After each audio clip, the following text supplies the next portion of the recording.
আপনারা শুনতে পাচ্ছেন?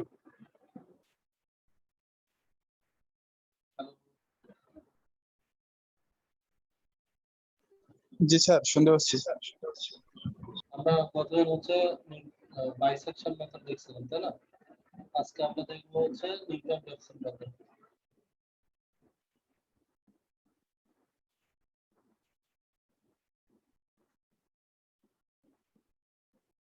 আমরা দেখবো হচ্ছে নিউটন র্যাফসন মেথড।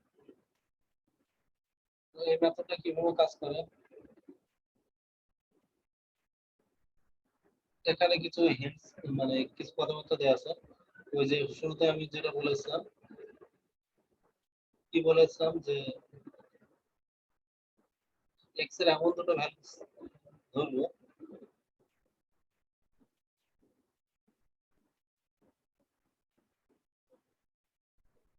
আচ্ছা দেখেন এক্স এর এমন দুটো ভ্যালু চিন্তা করব। ধরলাম এক্স এর ভ্যালু দুটো হলো এ আর বি, যার জন্য function F of x function একটা পজিটিভ একটা নেগেটিভ হয়। সো সেই কথাটাই এখানে লেখা আছে। তাহলে আমার রুটটা এ এবং বি এর মধ্যে অবস্থিত হবে। দেন তারপরে এখানে দেখেন, এখানে প্রিন্টিং মিস্টেকের জন্য জিনিসটা এইভাবে হয়েছে, কিন্তু আসলে হবে জিনিসটা আমি দেখাই দিই।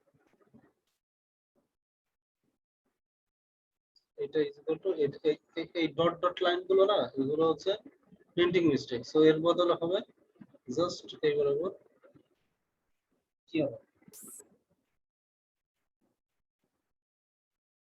মাইনাস এটা হবে মেবি। সো পরে আমরা এটা দেখি আসলে কি।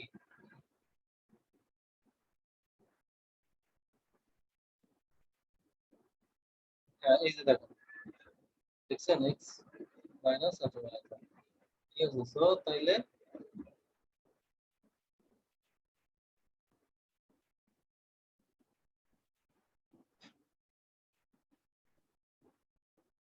এখানে এ হবে, ঠিক আছে। X n minus f x n by f prime x n. তাহলে প্রাইম দ্বারা কি বোঝায়? একবার ডিফারেন্সিয়েশন বোঝায়। সো তাহলে এখন আমরা দেখব যে নিউটন র্যাফসন মেথডটা কিভাবে কাজ করে। আচ্ছা আপনারা কি বুঝছেন নাকি বুঝতেছেন না কোনটা? হ্যাঁ হুম করতে হবে, তো একটু রেসপন্স করতে হবে। হ্যালো,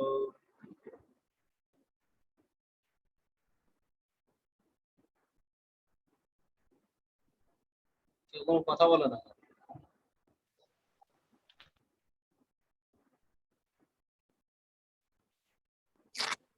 জি স্যার, শুনতে পাচ্ছি তো স্যার।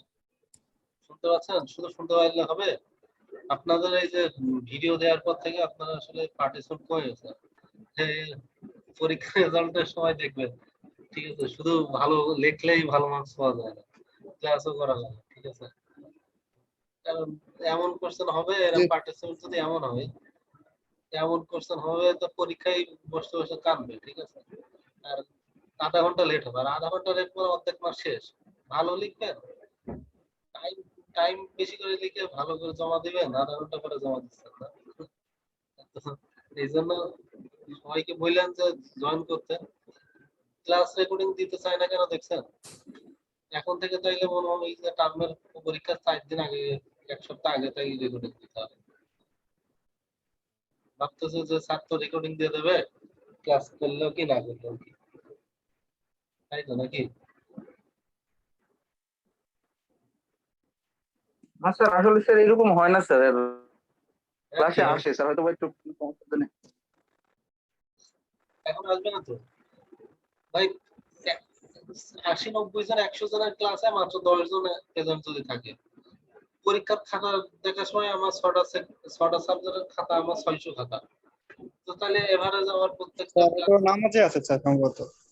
প্রত্যেকটা নামাজের ক্লাস না থাকলেও অন্যদিন আপনি ক্লাস দেখেন 100 জনের মধ্যে কয়জন 20 জন স্যার ক্লাস করছে। স্যার একটু গ্রুপে জানাই দিচ্ছি স্যার। স্যার একটু স্যার কনসিডার করুন, বাকিরা কোথায়? একটু কনসিডার করেন স্যার, আমরা একটু গ্রুপে জানাই দিচ্ছি স্যার। পানিশমেন্ট হবে, ঠিক আছে। যিনি একজন থাকবেন এই আপনাদের পেজেন্সটা এই স্ক্রিনশট মেরে আমাদের হোয়াটসঅ্যাপ গ্রুপে সিআর যেখানে জয়েন আছে সিআর ওখানে অ্যাড করে দিবেন, ঠিক আছে। এগুলো সব কাউন্ট হবে।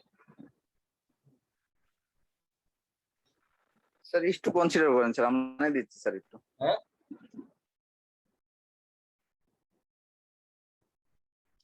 ক্লাস করে না স্টুডেন্টরা, শুধু ওরিয়েন্টেশনের দিন আসে, আর হচ্ছে লাস্ট দিন যেদিন ক্লাস শেষ হয়ে যাবে স্যার সাজেশন দিবে ওই সময় আসবে।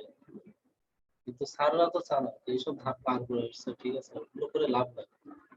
সাজেশন এমন জিনিস দিতে হবে যেগুলো পরীক্ষায় আসবে না,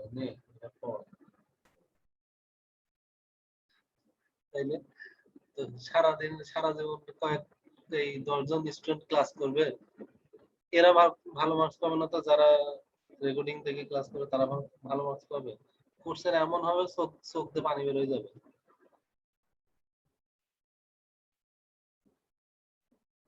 আচ্ছা শুরু করি। তো স্টেপ 1 হলো find a and b in which f of a and f of b are opposite sign for the given equation using the trial and error method. Trial and error method মানে কি?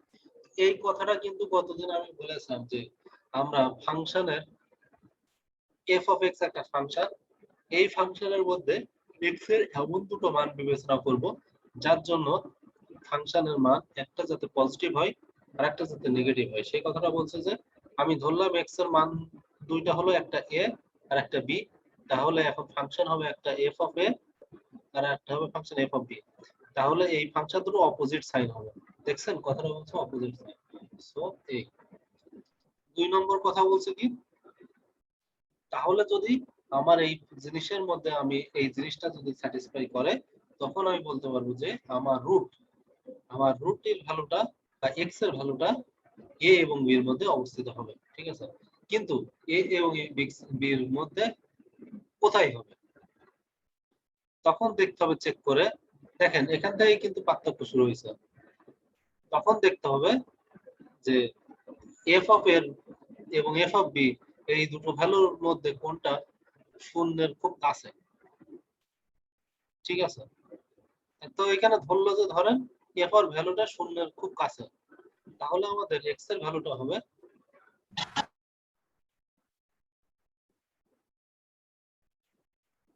এখানে বলছে যে f of a is very equals to 0, তখন হবে এই দেখেন এখানে বলছে যে যদি f of a এর মানটা যদি 0 এর কাছাকাছি হয় তখন আমরা রুটের ভ্যালুটা a বলতে পারবো। যদি অন্যথায় হয়, অন্যথায় মানে f of a এর ভ্যালু যদি f of b হবে, এটা ভুল লিখছে, এখানে হবে f of b। তো f of b এর ভ্যালু যদি 0 এর কাছাকাছি হয় তখন আমার রুটটা হবে b এর মানের সমান, রুটটা হবে b এর মানের সমান।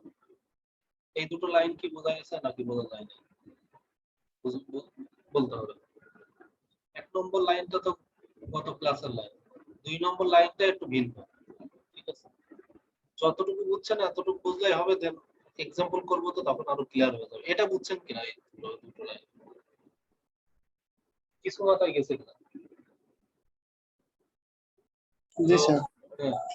রেসপন্স করেন ভাই, বসে থাকেন না, এখানে মার্কিং হচ্ছে না, ঠিক আছে। রেসপন্স করতে সমস্যা কি? বুঝলেও বলেন না বুঝলেও বলেন, ঠিক আছে। চুপ করে বসে থাকলে ক্লাস একটু ক্লিয়ার করুন। তো এই গেল। এবার 3 নম্বর লাইনটা হলো যে এক্সন, এই ফর্মুলাটা ইউজ করব। সো এখন হচ্ছে আমাদের এই ফর্মুলা কোনটা, এটা মাইনাস, এটা কিন্তু এরকম। তো তাই হলো আমাদের ফর্মুলা কি আসলে, আমরা ফর্মুলা যদি চিন্তা করি এক্সন, ফাংশন এটা যদি এক্সন হয় তাহলে তার আগের ভ্যালুটা এটা হবে x0। চিন্তা করেন এটা যদি n হয় তাহলে এটা n প্লাস 1, তাহলে এটা যদি 0 হয় তাহলে এটা x1, এটা যদি n প্লাস 1 হয় তাহলে এটা 1, তাহলে এটা যদি 1 হয় তাহলে কি এটা 0 না, মানে এটা পরের ভ্যালু এটা আগের value minus f of x x0,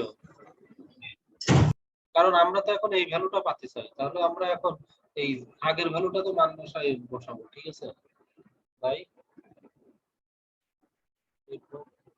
এটা প্রাইম, হ্যাঁ প্রাইম, প্রাইম মানে অন্তরীকরণ, ঠিক আছে। একবার অন্তরীকরণ, একটা প্রাইম মানে একবার অন্তরীকরণ, একবার অন্তরীকরণ করার পরে এই মানটা বসাবো, দেন তাহলে আমার এই ফাংশন নেই। সো এই ফাংশনটা কিন্তু লিখছে, এখানে কিন্তু ভুল আছে না? হ্যাঁ, এটা প্রিন্টিং মিস্টেক। তাহলে এখানে হবে কি মাইনাস, এটা হবে এই, মানে এই ফর্মুলাটা কিন্তু হবে এটা। ঠিক আছে, ওকে। দেন আমরা জি স্যার। যাব।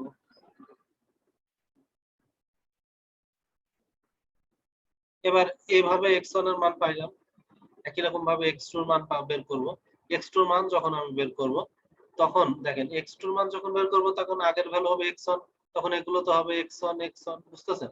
এরপর x3 যখন বের করব তখন এটা হবে x2, তখন এটা এর ভিতরে x2 x2 হবে, বুঝতেছেন? সো এইভাবে x1 x2 x3 বের করব, ঠিক আছে? এরপরে কোন পদ্ধতিকে শেষ করব যতক্ষণ পর্যন্ত পরপর দুটো ভ্যালু সেম না হবে, ঠিক আছে? শুরু করব। ঠিক আছে, বোঝা গেছে? যতটুকু বুঝছেন এতটুকু কি বোঝা গেছে কিনা? জি এটা স্যার। হচ্ছে স্টেপ প্রসিডিউর, ঠিক আছে? থিওরিটিক্যাল, যে আমরা একটা ম্যাথ করব, তার তো কিছু একটু থিওরি জানার দরকার আছে। সেই জন্য স্টেপ, এই স্টেপগুলো ফলো করে আমরা ম্যাথটা করব, সেটাই হলো এটা, ঠিক আছে? সো তাহলে এখন আপনারা যখন পরীক্ষায় করবেন তখন কিন্তু এখানে এখানে দেয়া আছে, হ্যাঁ, এখানে যেভাবে ইংলিশে লেখা আছে এভাবে ইংলিশে লিখবেন। কিন্তু আমি ভাই করছি কি, অনেকে ইংলিশ ভালোভাবে বোঝানো অনেকের জন্য টাফ হয়ে যায়, অনেকে এই যে বুঝাইতে গেলে ইংলিশ বুঝে না, তো তাদের জন্য আমি বাংলায় লিখে সহজ করে দিয়েছি। বাংলায় ভালো মতো বুঝলে পরবর্তী সে ইংলিশে লিখতে পারবে এগুলো। বাংলায় লিখলে কিন্তু জিরো, ঠিক আছে? বাংলায় লিখতে যাবে, মাতৃভাষার জন্য জীবন দিচ্ছে অথচ সব জায়গায় ইংলিশ ভাষা লিখতে হয়, ঠিক আছে? লাভ কি হলো জীবন দিয়ে? তাইলে আমাদের সেই তো মেইন ভাষা ইংলিশ হইলেই ভালো হইতো। তাইলে শিক্ষাক্ষেত্র, অর্থনৈতিক জীবন থেকে শুরু করে সবকিছুই অনেক ভালো ভালো হইতো, নাকি? কি মনে হয়? স্যার চায়নারা কিন্তু ভাষা ইউজ করে না স্যার, আর ওরা চাইনিজ সবকিছু ইউজ করে। বাংলা হলে আরো বেশি ভালো হতো। না, এখানে অনেকগুলো ব্যাপার আছে, ঠিক আছে? ব্যাপার নম্বর 1, আচ্ছা মাতৃভাষার জন্য জীবন দিচ্ছে, আমি মাতৃভাষা কিন্তু ছোট করছি না, ঠিক আছে? আপনারা অনেকে যারা ওই ধরেন ভাষার জন্য জীবন দিছে, বাংলাদেশের বাঙালির মতো আবেগপ্রাণ মানে কোনো জাতি নাই যে সারা বিশ্বে মনে হয় ভাষার জন্য জীবন দিছে এমন মানে বাঙালি ছাড়া আর কেউ নাই, ঠিক আছে? কেউ আছে? বাঙালি ছাড়া কেউ আছে?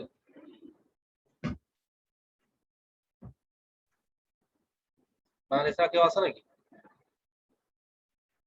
না স্যার নাই, বাংলাদেশি মনে হয় কথা। তো এখন কথা এখন কথা হচ্ছে যে তাহলে বাংলার জন্য জীবন দিলাম, বাংলায় আমরা কথা বলতেছি, মায়ের ভাষা, ঠিক আছে সবই, কিন্তু বর্তমান প্রেক্ষাপট যদি আপনারা, আচ্ছা